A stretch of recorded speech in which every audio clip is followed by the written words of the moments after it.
What's going on, YouTube fam? This your boy Tony 2Times, and we back with another episode of Hood Tales, man. Before I start, be sure to tap that like button. Definitely watch this video to the end to hear the full story and all the details in the case. For all the day one fam, y'all already know it's all love. Thanks for tuning back into another episode. If you're new to the channel and you feeling the content, feel free to subscribe. Definitely hit that notification bell so you can be notified every time we drop a new video. Let me drop a little disclaimer real quick. This young man is innocent until proven otherwise. You know he hasn't been found guilty. This definitely an open case. This a requested video, but let's get right into the story. Hitters, hitmen, shooters, goons, or whatever you call people behind that trigger in your city. Some choose that life path and go all in. For some, it's about money. It's not personal.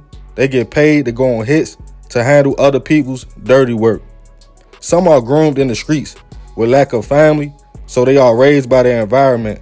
And some cities have a dark cloud over them and are known for murders. That's where the term comes from, being a product of your environment. You take on traits and start doing things like you saw growing up. But sometimes a person just gets tired of being the one always getting tested or tried, getting picked on or looked at as being weak or a swine. Always stay far away from someone like that, because they usually have something to prove, making them super dangerous. But nowadays, with the mentality of everybody having ops, claiming gang, internet beef, or blitz being so accessible, some turn into killers overnight, just to say they with what's going on, and they are active and in a mix. The age of shooters are getting younger and younger. It's no guidance, and for real, some teens don't want to hear nothing about the future or getting out the trenches. They only see as far as their neighborhood or block goes and are stuck in that mindset. And on this episode of Hood Tales, we will be taking it to Philadelphia, Pennsylvania, the city of brotherly love, to discuss a case of a 16-year-old boy accused of catching 4 bodies in just the course of a couple months. According to sources, back in 2020, a young man named Ameen Hurst was just 16 years old and trying to navigate through the Philly streets. Allegedly, the young man was at a crossroads in his life, just losing his pops, and from information I got, being someone who stayed in a little trouble and got sent to juvenile facilities on and off. Being a smaller dude, he got targeted and called out to fight in a lot of situations, to the point some say he was being bullied. On the west side of the city, where Ameen grew up, just like anywhere else, has hoods and sections. The young men are all growing up trying to make a name for themselves. In one of the wildest cities in the world, it is speculated some things started happening between two groups close to the area Ameen was in, to the point someone lost their life and the groups who used to be cool was now ops. A young up-and-coming comedian from a whole nother side of the city, northeast Frankfurt to be exact, his name was 20-year-old Daewoo Scruggs, nicknamed Skinny on social media, or Woo Biddy. Woo had eventually moved to the west side of the city to live with his grandmother. After meeting a local comedian in the neighborhood, Woo decided he wanted to take the same path and started making skits and doing online comedy, posting it on IG and other sites. Woo and Ameen was at one point cool, or at least associates, as video shows them laughing, joking, just geeking with each other, having fun. But somewhere in the mix, the laid-back teen with a big smile, Ameen, would get the label as a Philly demon, and Woo and him would have a fatal run-in. Some say Woo will oftentimes name-drop certain people in his lives and say who he felt as though was like that or not. Even though he was making jokes, Woo was still coming up in Philly, with street politics all around him, in which he decided to put himself in a mix of. He would always let it be known he was not from West Philly and didn't understand why dudes over there didn't like him or wanted to be his ops. He would make a video where he spoke on some Chicago rappers. Some say he was dissing. He would say forget 63rd and show love to 64th. But as I was researching, I saw it was also a 63rd Street and 64th Street in West Philly. And it seemed Woo was speaking in code and referring to his city. Let's fast forward to Christmas Eve 2020. At about 11 a.m., Wu was on live while heading to work at Home Depot.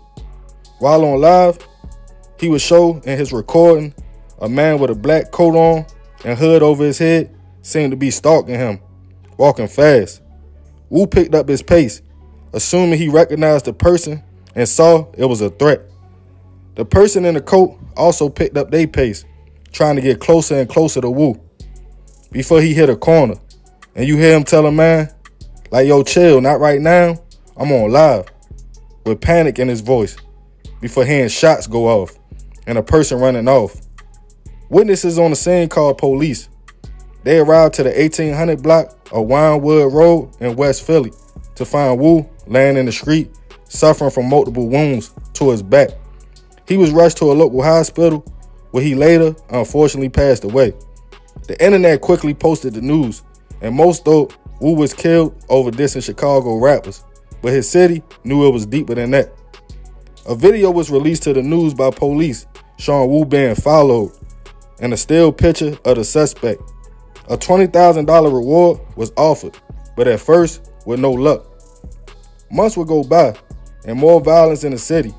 On March 11th, 2021, at 3:04 p.m., police responded to a shooting on the 1400 block of North 76th Street. Before they arrived to the scene, 4 victims was taken by private vehicles to a local hospital. 24-year-old Naquan Smith was hit in the chest, arm, and shoulder, and unfortunately was pronounced gone at 3:12 p.m. Another victim, just 16 years old, Tamir Brown, was also hit multiple times and would pass away later that night at 7:48 p.m. The 2 other victims, both 19 years old, would survive their injuries. It wasn't a motive at the time, but some neighbors said it sounded like a gunfight. Just 7 days later, on March 18th, a 20-year-old man named Rodney Hargrove was locked up on gun charges at Kern Fromhold Correctional Facility when his father came up with his bail money. It was about 1 in the morning when the young man was finally released. He was directly across the street from the facility waiting on a ride. He would go live letting people know he was a free man, waiting at the SEPTA bus stop on State Road when allegedly a car came speeding up to him. The young man took off, trying to get away on feet. He ran back towards the prison grounds. The car, instead of driving off, followed Rodney, but usually it was a guard at the gate at all times to keep it closed. But this day, the guard wasn't around, and the gate was lifted, giving the car the ability to follow the man before shots went off, hitting him before the whip sped off. As authorities got to the scene, it was too late. Unfortunately, just an hour after being released, Rodney was gone. His family would eventually file a lawsuit against the prison, and the guard from that night would be investigated and fired. Police stated it was a case of mistaken identity, but some say Rodney was targeted. Eventually, 16-year-old Ameen Hurst was arrested after being on the run and charged with the hit on Wu. And with further investigation, allegedly, police found a gun that linked him to the quadruple shooting on 76th Street that left Naquan and Tamir gone as well. Ameen was out of jail, but got locked back up on April 21st, and he will also be charged with the hit of Rodney at the jail and was also charged as an adult. He is currently being held with no bail. The case has not made the trial yet, and Ameen is innocent until proven otherwise. Rest in peace to everybody who lost their lives in this situation. I send my deepest prayers and condolences to all the families. Motives are not clear in the murders at this time. Only Ameen was labeled a teen hitter, allegedly responsible for all 4 hits. This just goes to show us what social media has led us to. If you offend someone or have so-called ops, being on there can be dangerous. You never know who is watching and lurking on you. The crazy thing is, most of the victims are kids, and another kid is accused of taking them. Unfortunately, in most cities around the world, teens feel like the only way to be heard or respected is to pick up a blick and become a shooter. not knowing the pain they will cause to other families or even themselves if they go to prison for the rest of their life, beefing over blocks and hoods that none of us own. Philly is the city of brotherly love and a lot of Muslims. It makes you wonder what's really going on. But remember, we gotta succeed not to fail, so we won't be just another hood tale. Man, crazy story, you feel me? Salute to Philly.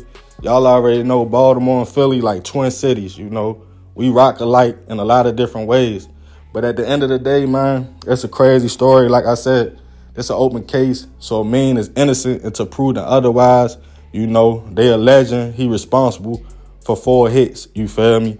And y'all know how it be, man. If you get caught with a blick, or if you got a blick out the street, it might be dirty. You know, it might be some bodies connected to that you ain't got nothing to do with. But that's when the street code come in. That's when people be like, oh, don't talk, don't rat. You feel me? So at the end of the day, that's what comes with that lifestyle, man.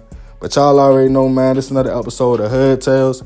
Leave it in the comments. This your boy Tony 2 times. I appreciate you if you made it to the end. It's all love, fam. I'm out.